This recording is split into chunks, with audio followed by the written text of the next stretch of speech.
Greetings, everyone. This is Dr. Brian Scott. We're coming to you with another podcast in our Insight to the End Times series. We began these podcasts in March of 2022, just as the pandemic was starting to get a little lighter and phased it out. We have now been sharing with you for about 18 or 19, or maybe it's even 20 months of where are we on God's timetable? Are we close to the end? The answer is yes, we're very close to the end. Even in the last month or so, you remember October the 7th, we had an invasion of the southern part of Israel by Hamas coming out of Gaza. Here we are, November the 20th today. So that's about 6 weeks ago, maybe even a little more than that. And they are still fighting, and there's still noise all around the world about what's happening there. Jesus told us in Matthew 24, as the end approaches, we'll see wars and rumors of wars, and nations against nations, and kingdoms against kingdoms. And yes, we are seeing that in spades. Over the last 10 days or so, we have been studying globalism and one world government because the one world government, I should say, because the Antichrist wants to set up his rulership over the entire world in the tribulation period. And he will do so about halfway through the tribulation period, about 3.5 years into it. And he'll sit on the throne in the temple in Jerusalem and declare that he is God. That's his goal. So we've been looking at all kinds of different factors that pertain to one world government. We've looked at the impact that a lot of agencies like the United Nations and the World Economic Forum and the World Health Organization have had on this movement towards a one world government. We've looked at large corporations. They aren't just large anymore, they're global, and they are so large and they are so strong in terms of their influence that they can direct the course of governments. We've been looking at movements that have taken over the world, like the climate change movement. Has the entire world thinking or talking or doing things about the climate change, et cetera, et cetera. Well, today I want to take a look at how technology has changed the face of everything. Now, a couple of days ago, we did look at the fact that we have smartphones and computers and laptops and so on, and we have more access to more information than ever has been made available before. But I want to talk in terms of this technology that has come on the market in the last couple of years, and it is gaining such traction, and it's being lauded as great advances, but it has such serious downsides to it. Maybe you won't agree with me on this, but think about this. Artificial intelligence is really, really going to change the way the world operates. Artificial intelligence has set new world standards overnight. And we have world leaders declaring that anyone who masters artificial intelligence will have the potential to master and lead the entire world. Those are dangerous statements. Over in Russia, their leader, Mr. Putin, has recognized the power of artificial intelligence, or we call it AI, and he's established a national strategy for the development of artificial intelligence. And their goal is to provide them with dominance over the entire world, over world affairs, as they advance in the artificial intelligence realm. Now, there's a lot of good things to say about Russia, and there's a lot of things that we don't even want to say about Russia. And you know as well as I do that they have invaded Ukraine, and that war has been ongoing for the better part of 1.5 years.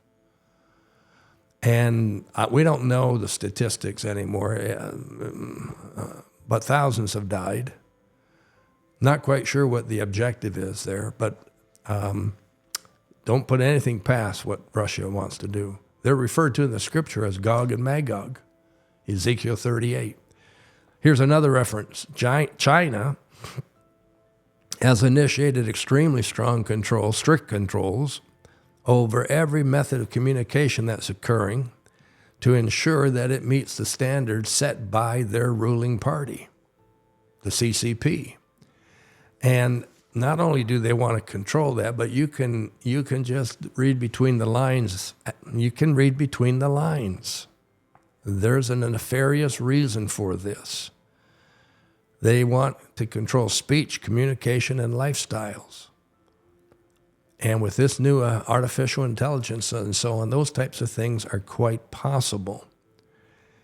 We have been dealing in Canada with the potential in past elections of foreign interference, which has had a profound impact, apparently, although we still haven't seen our government deal with this in a fashion where all the news will come forth and we'll know what the truth is.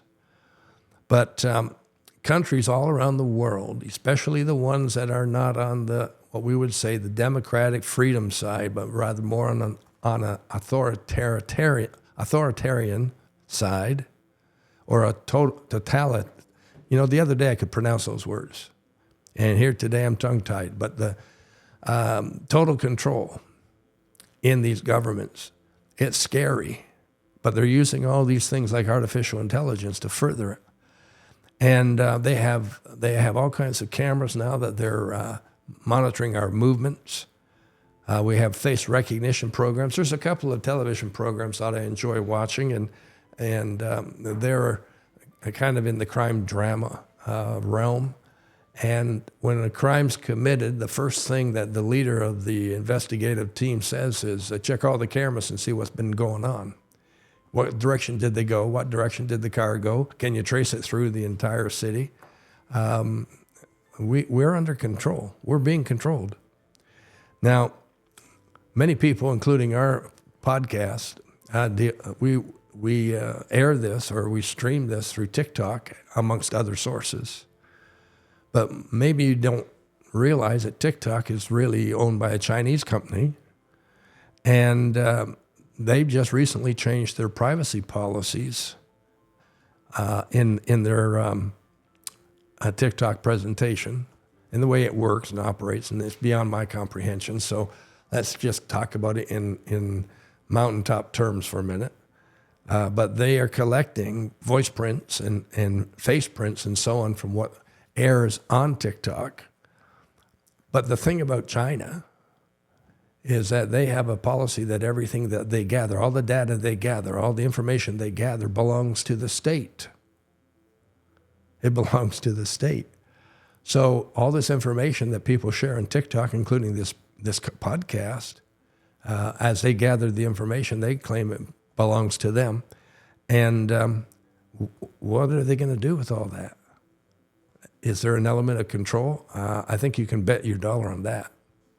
So the bottom line here is that advancing technology has changed our world, reshaped our world. It's made things so amazingly difficult, changed, so amazingly powerful.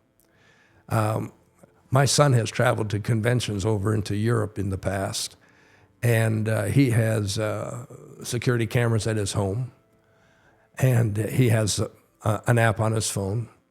And he was away in a winter month a couple years ago, and I remember his wife saying to me, Matthew texted me this morning and told me that it snowed overnight. There's quite a bit of snow in the car, so give myself an extra 10 minutes to clean the car off before I leave to take the kids to school.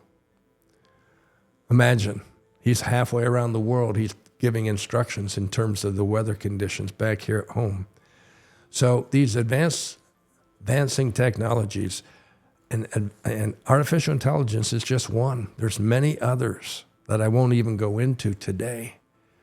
But they are moving us more and more and more to a position where somebody has control over us, and we don't even know it.